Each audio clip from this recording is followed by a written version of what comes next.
Доставя ми удоволствие да качвам съдържание, най-вече мотивационни неща и, така да кажем, съвети, които се опитвам да ви дам.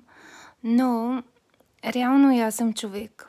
Аз също съм била на дъното, също съм била в сложни или токсични отношения.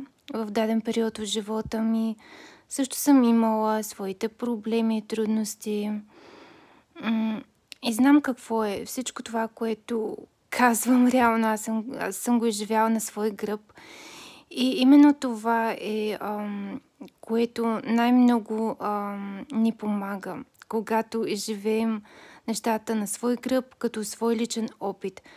Защото колкото да четеш или слушаш за дадено нещо, ако не го преживееш, ти не го усещаш и не можеш да го разбереш истински. Да, и аз съм била наивна, била съм един вид глупава в даден момент от живота си, но това е минало. И гледам напред, взимам си забележки, гледам да не съм толкова под въздействието на емоции и на силни емоции и да не взимам прибързано решения, базирани точно на такива емоции.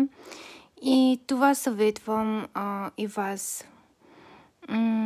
Дори да сте в някакви силни емоции в даден момент, когато взимате някакви решения, просто спрете и помислете малко по-адекватно и така малко като страничен човек, а не като вас самите в този момент, за да можете да вземете по-правилно решение.